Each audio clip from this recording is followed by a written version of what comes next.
Hello, everyone, and welcome to GodSaw's Turnbuckle, the wrestling video podcast I run over here on youtube.com/GodSaw. We are back this week. I am recording this on a Saturday night. Will more than likely be up on a Sunday morning.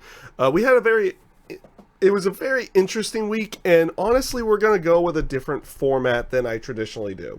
And that is just because I feel like I'm going to just talk about what's going on, everything to go along with that. Not about me personally, I mean in the terms of wrestling, especially when it comes to Raw and Smackdown. NXT, I'm also not really going to talk about too much this week as well. Though the show was enjoyable, it was clearly house show based, and felt more house showy to go along with it. You didn't really feel like you were getting anything advancing a story or anything outside of the Kushida Drew Gulak match, which that felt like that was a little bit more story based with the submission based match on that one. But otherwise, you didn't really feel like you're getting much story wise out of the particular matches. It didn't feel like it was advancing anything, and that was what you were really feeling like pretty much all week watching WWE on that one, which I will get into here fairly soon, because we will go over news for the week, and there was a lot of things that ended up going down through the week. I won't be able to get through all of it at this point in time. I don't necessarily have a full thing in front of me to really go through all the news and whatnot to go along with that. But we will go ahead and start with the factor that AEW, we can say sold out, but their all out tickets went up as of June the 14th, and they sold out even faster than All In did. So the aspect behind how they did everything, for All In, the tickets sold out in about 30 minutes, and they did it through queues and everything like that on those particular ones. They did a line for this one as well, and they even said that they even showed how many people were in the line. They said upwards of 62,000 were in the line at some point in time. You had people posting pictures of that to go along with it on there. And the Double or Nothing tickets technically sold out in about 4 minutes, but there was also a pre-sale for that, and that was one of the reasons why it sold out so quickly afterwards, because there were not actually that many tickets left after the pre-sale to go along with it. The all-out tickets went up on noon Eastern on Friday, 9 Pacific, where I'm currently living at right now, and they sold out in 15 minutes. So they went with a line aspect, no pre-sale like with Double or Nothing, and sold out faster than All In did. So this is really good. This is really good for a new company like this, that they've garnered such a buzz about them so far that yes, they haven't started weekly television yet, but their major shows such as All In, Double or Nothing, and now All Out have been selling out relatively quickly. I don't think some of the minor shows such as Fyter Fest, which is happening at the CEO Gaming Tournament, has sold out yet. I'm not 100% certain on that one. And I don't know if Fight for the Fallen is sold out either. That is more of a charity event to go along with it. But those ones I haven't checked at the time, but I don't think they have quite yet. If they will sell out at all, who knows on those particular ones. But their major shows, All In, we could technically say even though All In wasn't really AEW, it was kind of the catalyst, the first one of those. And then of course Double or Nothing, which was under AEW, and now All Out, which is also under AEW, and we'll have the first AEW championship match, the first champion crown between Hangman Page and Chris Jericho, and they announced the second match, which is a thing that I think a lot of people were kind of assuming as well, that it was going to be Kenny Omega going up against Jon Moxley on that one. Based off of how Double or Nothing ended, not a shocker on that one, but it should be a very interesting match. Jon Moxley's been doing a lot of independent dates. He, of course, did do 2 dates over in New Japan during this time. He had won the U.S. title from Juice Robinson, and then he did also get a win at Dominion as well. He announced that he wants to be in the G1, so that'll be interesting to see if he is going to be in the G1 Climax as well this year. Based off of how they're saying everything with the AEW contracts, that these guys are going to be able to do whatever they want until...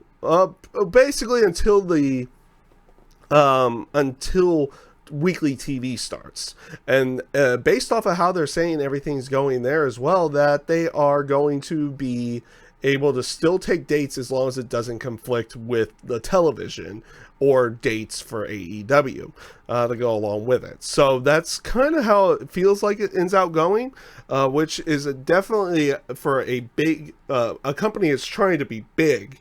On that one with AEW, they are going to that they are still going to allow them to take other potential dates as long as it doesn't conflict with what they're doing. We still don't I think they have fully said that the weekly television is going to be live on that one, so we are going to have another set of live television for live wrestling, which will give you, at least in the US, you get Raw, Smackdown, and now AEW's whatever it's end up being. We don't even technically know what night it's going to be on. There's still speculation whether it's going to be on Tuesday or Wednesday, and it's going to be interesting. They got themselves a good network on TNT, and it's going to be very interesting with what they're doing. AEW has definitely been making waves with everything, and let's see how it fully ends out going on that particular side of it. See if they can continue it, everything to go along with that. There's obviously still a lot of questions that are going to have to be answered on those ones. I'm hopeful that they are going to be super successful on that, or at least make themselves successful to be the alternative, or even compete to a certain degree with WWE's side on that particular one. So it'll be interesting to see how that ends up playing out to go along with it. You also had other things going out throughout the week. I will be refraining from talking anything Super Showdown. I didn't do it last week. Actually, I didn't make a video last week either, but I'm going to refrain talking about that because I did not watch the show. I saw the results and I saw some GIFs and clips and everything, but I refused to watch the show on my end based off of the initial stuff with Crown Jewel, everything to go along with that as well. Still not watching the shows that go over to Saudi Arabia at this point in time. Again, I take everything into consideration for each one of those shows, and I'll be thinking about it again when they probably go back in November to go along with it. Apparently, their attendance wasn't as high this time around. I don't know. Like I said, I didn't necessarily see the entire arena, so because all I saw was like initial results and maybe a couple of clips to go along with it. But from all indications, that show did not do so well. I heard about what happened with Goldberg and Undertaker. Technically, since I don't feel technically, since I don't watch the shows, I can't really say much about it. I've only seen a couple of clips, those particular ones. Goldberg did put out a tweet about that, about him getting knocked out and busted open. Thought he could finish. He apologized for how the match went, everything to go along with that, and it was what it was. It was what it was, but I really can't talk about it because I did not watch the matches themselves on that one. So we'll step away from that one. There was an interesting little bit that they talked that Dave Bautista talked about. So Bautista over the week, I don't remember if he did this through interview or through tweet.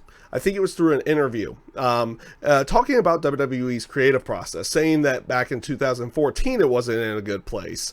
And he even put into context that this time around it felt like it was even worse than where it was at in 2014, which I think a lot of people would probably agree with that.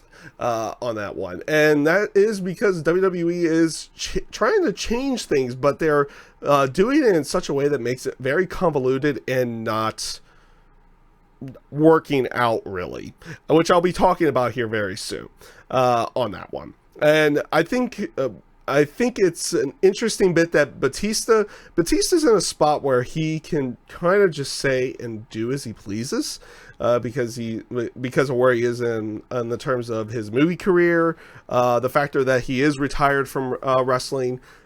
He did put out that announcement after the WrestleMania match with Triple H that was going to be his last match, no more. We'll probably see him for some kind of Hall of Fame induction, but he kind of just, and you see this from a lot of wrestlers now, honestly, they are not holding back anymore. They're not holding back their true feelings, and they're making it vocal as well. Like you had Cedric Alexander make mention to missing 205 Live, and he's doing nothing, and other talents are constantly doing this, and this is even over with like contracted talents to WWE. They're making their voices known that either A, they're not happy, or B, something's up. Something's wrong. Who knows what's fully going on with that particular side. Now, I feel like I'm going to be bashing a lot this time around. And we've been hearing this so much where like people are wanting out of contracts, everything on this one. They're not allowing them to go anywhere, or they're going to keep them under contract or extending their contracts because of injury time or something like that with WWE.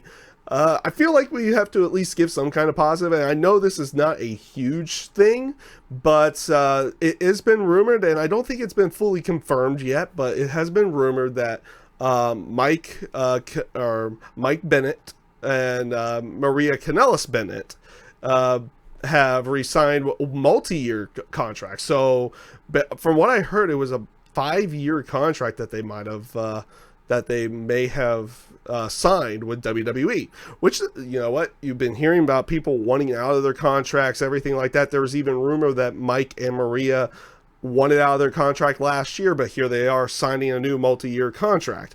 So that kind of throws maybe that aspect that they asked for the release last year maybe a bit out the window on that particular one. But figure we have to throw something kind of good in there to go along with it. Because I know I'm not going to be really talking too much good this week. Now, not to say that Raw and Smackdown were actually that bad this week. I thought both shows were rather entertaining, which we'll go into that right now. But I'm not really going to be talking much about the shows. It's going to be more about this whole how Raw and Smackdown feel since the wild card rule. The wild card rule being made, what was it, last month? Which I feel like that was a thing that was made in the aspect of them preparing for SmackDown going over to Fox, and USA is going to have Monday Night Raw. Well, guess what? They're not under the same flagship with Raw and SmackDown like they once were. You have them in two separate companies. If they would have gone to another, if they would have had SmackDown go to another NBC thing, so like say they ended out getting on NBC, like their normal network, we probably wouldn't have been doing anything with this wildcard rule because it was within the same parent company. But now, since it's in two separate companies, both companies want the big stars. Well, guess what? Now they had to come up with something to try to get everybody in there. And lo and behold, the aspect of this wildcard rule basically confirmed what a lot of people were going with is that it would really hurt the brand split, and guess what? It really is. At least in my mind. I think with some areas they aren't. Some people probably aren't so worried about the brand split side of everything on there. And honestly, I felt that this week's Raw and this week's SmackDown were really, I wouldn't say really good, but they were relatively decent shows individually on those ones. You did have a lot of decent areas there, but you have this aspect in the main areas with SmackDown. SmackDown and Raw, once the brand split happened, SmackDown felt different from Raw. Not just on the aspect that you saw different superstars, but it just felt different in the terms of writing, in the terms of how the show flowed, in the terms of just how everything went with it. It felt like it was a different show from Monday Night Raw, which is why I think a lot of people actually gravitated towards that show, feeling that it was the better show on a week-by-week basis. Don't get me wrong, Raw had very good weeks in there as well, to go along with it. Not every single Monday Night Raw has been, like a garbage show. Let's be fair and call a spade a spade. There was some really bad shows, but not all of them have been that bad to go along with it. It's just too long. As I think a lot of other people said, it's just too long. But that feeling has really gone away since the wildcard rules started. And a lot of people were initially thinking it's like, maybe it's just because of the of Super Showdown, they're getting everything going with that, and then it will kind of change once that ends out happening. Well, it didn't really happen that way this week again, and it felt again like it was not the same show. It felt like it was just another Monday Night Raw with that one. Maybe it was with the aspect of having Monday Night Raw people over there, though. In real sense on that one, who do they have for Monday Night Raw? They had Sami Zayn. Technically, Dolph Ziggler is Monday Night Raw on there. Alexa Bliss and Nikki Cross. And Shane McMahon. Well, not Shane. Shane technically doesn't count there. We'll be fair with that one. And Drew McIntyre was there. So not that many people were actually... not that many people were there from Monday Night Raw on that one. But it felt like it was another Monday Night Raw. It's getting that feeling of where it was at years ago before they redid the brand split. And that is one of the things that was with me the entire time. When the brand split was ending the first time around, I stopped watching SmackDown because during that time frame, there wasn't a lot of different things happening, even to the point that in some cases it was practically the same thing from Monday Night Raw, just in a shorter variation to go along with it. It felt like it was the same show, even to the point that sometimes the same promos were happening, maybe even the same matches were happening that you saw just a few days before. This was back when SmackDown was on Friday nights and it wasn't on Tuesdays. At that time. And that was one of the reasons why for about 5 years until the brand split happened, re-happened again, that I didn't watch SmackDown ever at any given point in time to go along with it, because either it was a lot of Raw recaps or you had a lot of stuff that was going from Monday Night Raw. And you got that this week. The first 20 minutes of the show was the Miz TV segment, and then Miz going up against Elias, and then Miz going up against Drew McIntyre, and then the Shane McMahon thing on that one. And the first 20 minutes of it was basically all Raw thing, and that it was almost what you had gotten the night before. No, it wasn't really the night before. I don't think you got anything from... Yeah, they didn't have anything from Miz from the night before with Shane, but it was like, wait a minute, it's just a bunch of Raw guys. And it even felt like to the point that maybe they realized it's like, oh crap, we have all Raw guys out there at the beginning of the show. We need to throw Elias out there to make it something SmackDown on that one. You could kind of tell he was just thrown in there to go along with it, to make it feel like somebody from SmackDown was there. But just overall, like, the feel of the show is different. It's not different. It doesn't feel different from Monday Night Raw as it once did. There was some good stuff in there. I mean, obviously you did have a decent amount of people that would be SmackDown, such as the Daniel Bryan, Rowan stuff with the local guys, and then Heavy Machinery coming out there, and then eventually the Heavy Machinery faced the local guys. I thought that was a good segment. R-Truth, Carmella, that is by far, let's be 100% honest, it's by far the most entertaining thing that they have going in the terms of an in-ring or backstage segments that aren't necessarily the Firefly Funhouse, which Firefly Funhouse, again this week, was absolutely fantastic on that one. I mean, there's things to like about these shows on that one.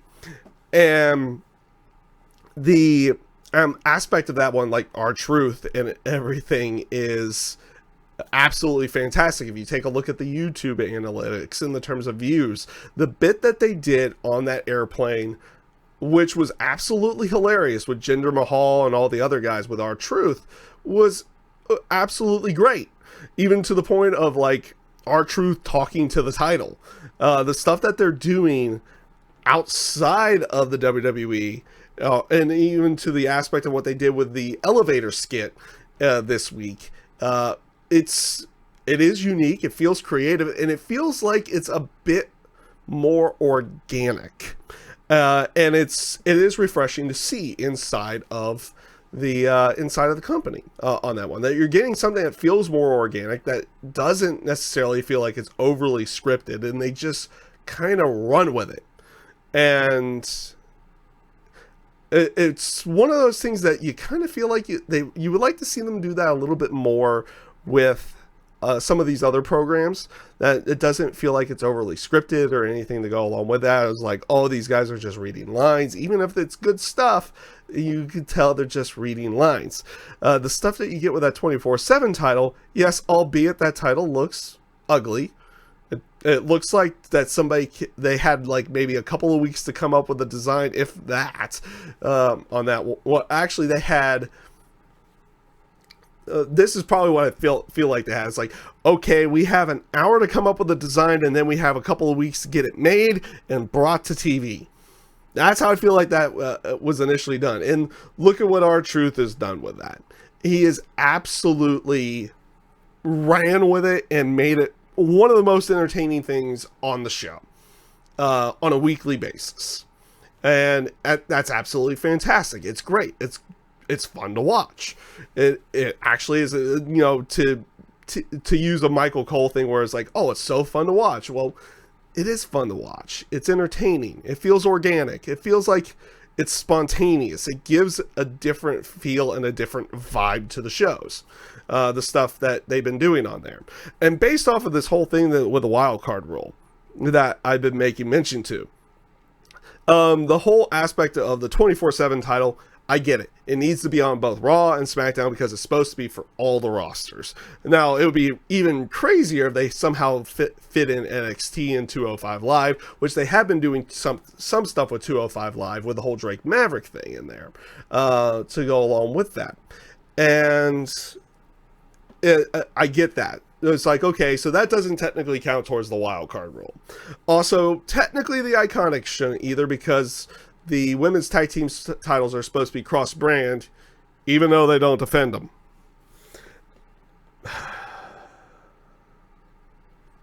I'm just thinking in my head on that one. It's like, okay, they put the titles on the Iconics. They initially had a looking of maybe they'll be facing Asuka and Kairi Sane, but they haven't been around for the last 4 weeks.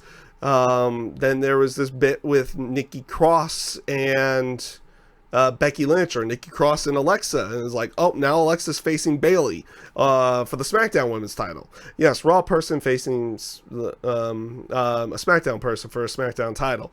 That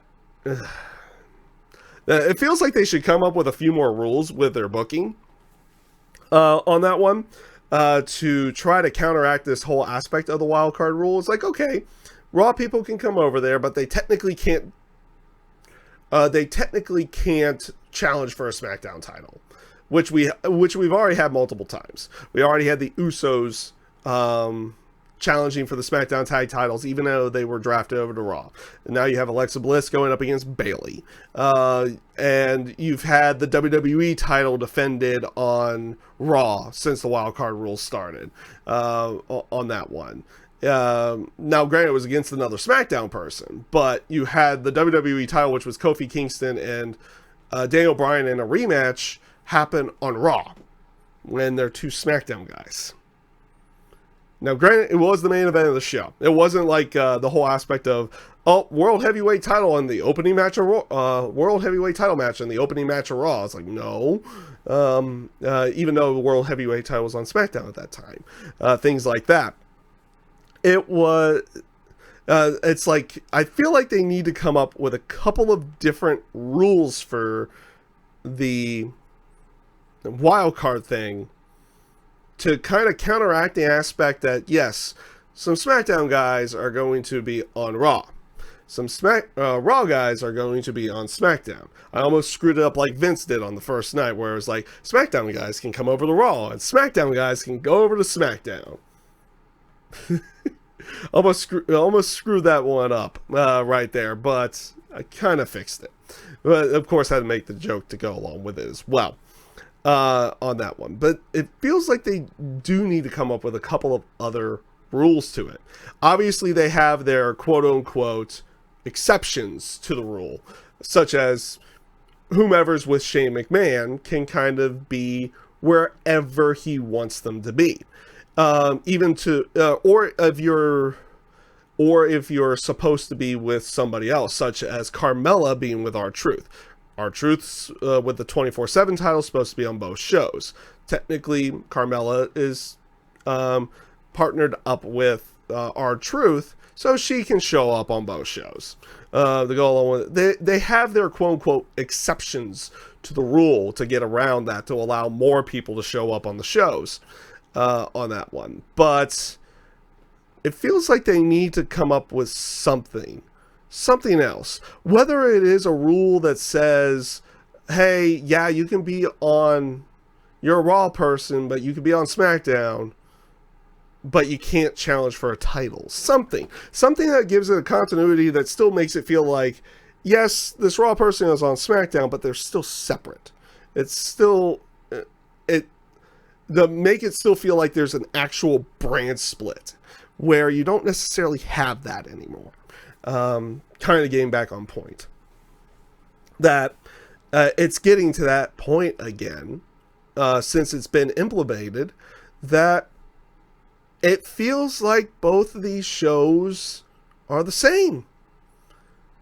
And you get a lot of Raw recaps now because maybe somebody from SmackDown had done something over on Raw the night before or something to go along with that. And all of a sudden you're getting a lot more Raw stuff where, like, both shows felt like they were different. They were, I won't say separated, but different. We'll leave it with that one. Everything still needs to make it feel like, yes, it's still going to be different, even though, yes, a Raw person can be on SmackDown. SmackDown guy can be on, or a SmackDown person can be on Raw. It still will feel different, even though they show up over there in some way, shape, or form. I'm not saying that they shouldn't have feuds between Raw and SmackDown people. That makes sense. It makes sense if you're going to have that type of a wild card rule to it, of that somebody from SmackDown is going to face somebody from Raw, and they're going to probably end up having some kind of feud from it as well. It does take out that whole aspect of Survivor Series being the only night of the year. I know that's their quote-unquote thing for it, but the quote-unquote the only night of the year that Raw and SmackDown go to head-to-head, which, whatever. That'll be funny if they try to use that tagline again this year on that one. And like I said, it just feels like they need to do something with this rule that still makes SmackDown feel different from Raw and Raw different from SmackDown, instead of feeling the same. That was one of the, like I said, that was one of my main issues when the last brand split ended, is that they felt like the shows were the same.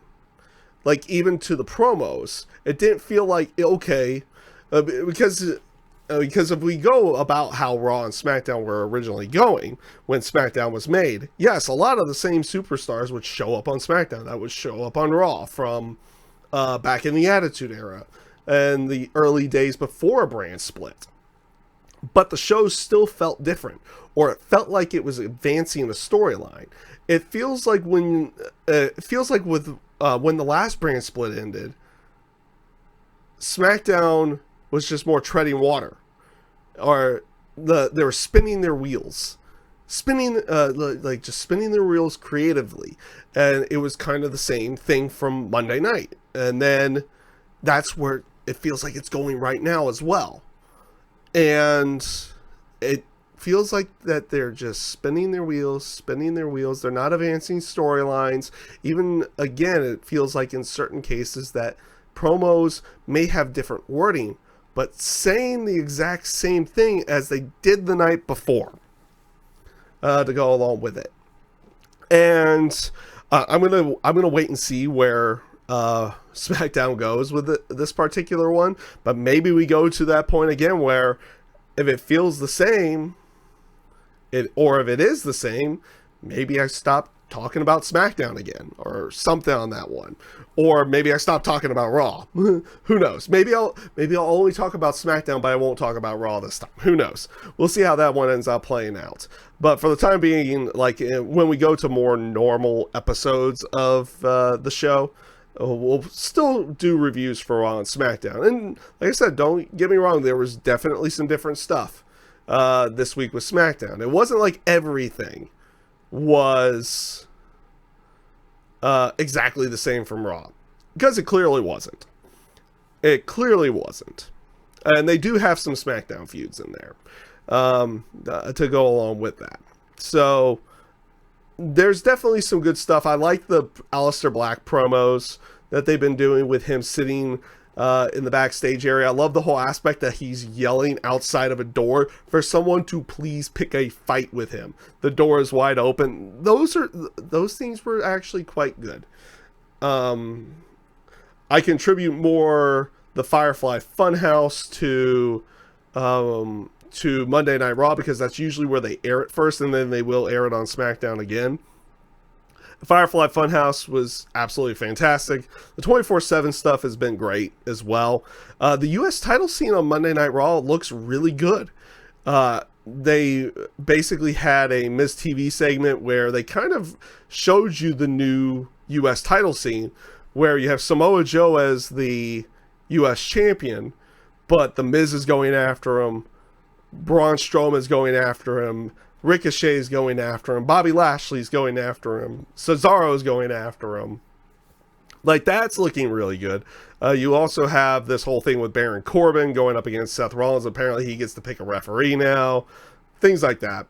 Like I said, there's definitely some differences, but it's beginning to feel a lot more of the same, which is what I'm worried about on that one.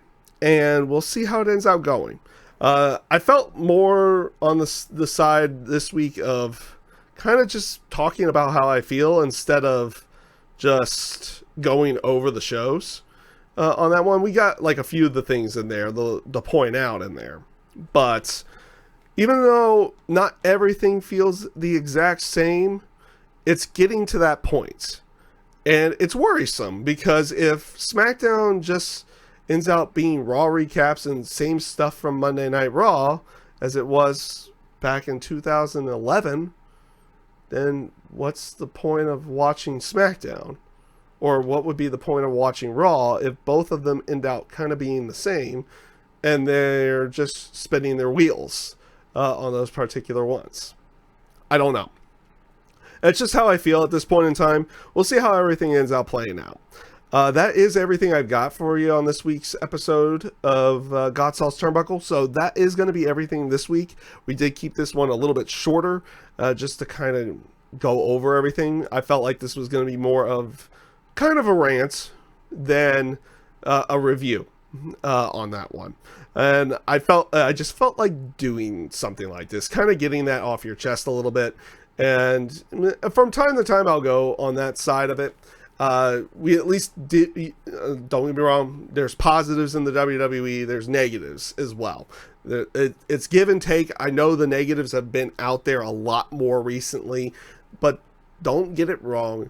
There are positive things about that company at this point in time, and things that are actually worth your time watching as well. So we'll see how everything plays out with that one. Obviously, we have AEW coming up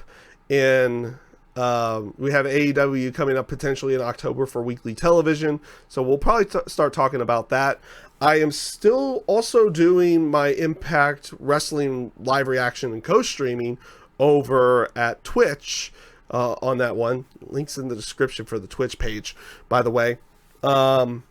And hopefully you guys can tune in for that as well. I do enjoy it. It's a lot of fun on that one. And Impact's actually been quite entertaining to watch over the last few weeks. Maybe I start talking about that a little bit too here in the next couple of weeks as well. Maybe I should start taking some notes on that one and being able to talk about it on the show. So with that being said, that's everything I've got for you guys this week. I thank you guys for tuning in. Take care, stay safe, have a great rest of your night.